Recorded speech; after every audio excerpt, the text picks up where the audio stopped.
గురు పౌర్ణమి పురస్కరించుకొని షిరిడి సాయిబాబా ఆలయంలో విశేష పూజలు.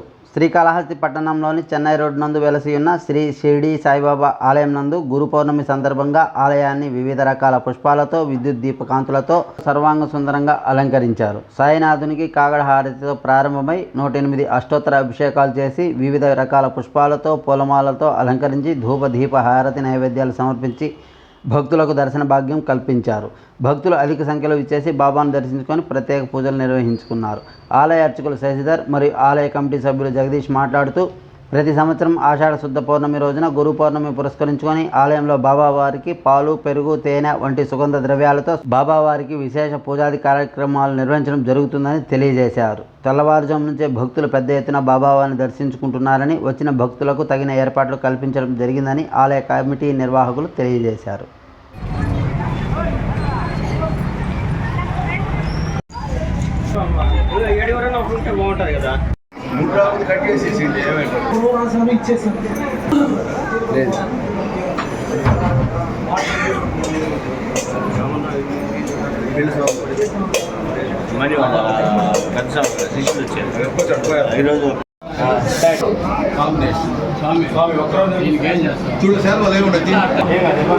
బ్లూ కానీ ఏదైనా తీసుకో. బ్లూ ఉంది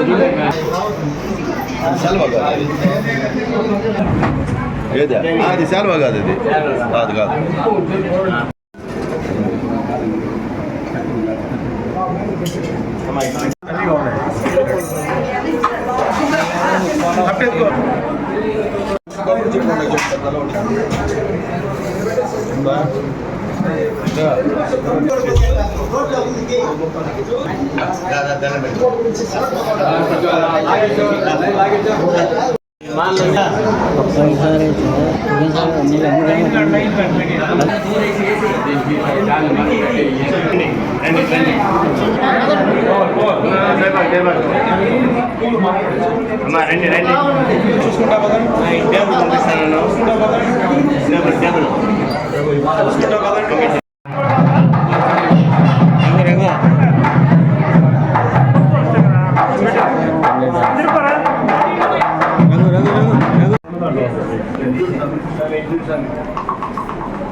అలంకారం అయిపోతే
మహర్షి పుట్టినరోజు కాబట్టి ఈరోజు గురు పూర్ణిమ సందర్భంగా గురువుకు మనం పూజలు అవన్నీ చేస్తున్నాము. తర్వాత వచ్చారంటే గురు దేవాలయాలు, షిరిడి సాయిబాబా దేవాలయాల్లో, అన్ని దేవాలయాలంటే ఈరోజు గురు పూర్ణిమ సందర్భంగా విశేష పూజలు, అన్నదానాలు, అభిషేకాలు అవి జరపడమైనది. చెన్నై రోడ్లో షిరిడి సాయిబాబా మందిరంలో విశేష పూజలు, అభిషేకాలు, రుద్రాభిషేకము, మధ్యాహ్నం అన్నదానము జరపబడుతుంది. బాబాను దర్శించుకోవడం వల్ల మనకు సకల సౌకర్యాలు, సకల అభిష్టాలు నెరవేరుతాయి. దినము దీన్ని గురు పూర్ణిమ అంటారు. గురు పూర్ణిమ బాబా భక్తులకు చాలా ముఖ్యమైనది. ఎందుకంటే బాబా వారు జీవించి ఉన్నప్పుడు స్వయంగా ఆయన నోటితో చేసుకోమని చెప్పిన ఉత్సవం ఇది ఒక్కటే కాబట్టి బాబా భక్తులకు ఇది చాలా ముఖ్యమైన పండుగ. షిరిడితో పాటు యావత్ భారతదేశంలో మొత్తం కూడా ఈ రోజు అత్యంత వైభవపేతంగా గురు పూర్ణిమ ఉత్సవాన్ని నిర్వహించడం జరుగుతున్నది. అలాగే మన శ్రీ కాళహస్తి చెన్నై రోడ్లోని సాయిబాబా మందిరం ఉన్నది కూడా ఈ రోజు బాబా వారికి విశేష పూజలు జరుగుతున్నవి. బాబావారు సాక్షాత్ శివస్వరూపం కాబట్టి ఆయనకి రుద్రాభిషేకం అంటే ఇష్టం కాబట్టి ఈ రోజు మనం ఏకాదశ రుద్రాభిషేకం బాబావారికి నిర్వహించడం జరిగింది. అలాగే గంధంతో గాని, నెయ్యి, పాలు, పెరుగు మొదలైన అన్నిటితోనూ బాబావారికి అభిషేకం చేసి ఈ రోజు బాబావారిని ప్రత్యేకంగా పూజించుకోవడం జరుగుతున్నది. కావున భక్తులందరూ కూడా బాబావారి యొక్క ఈ గురు పూర్ణిమ ఉత్సవంలో పాల్గొని సాయినాథుని అనుగ్రహాన్ని పొంది తీర్థప్రసాదం స్వీకరించి ఈ రాబోయే కాలము బాబావారి అనుగ్రహంతో సుఖశాంతులతో జీవించాలని కోరుతూ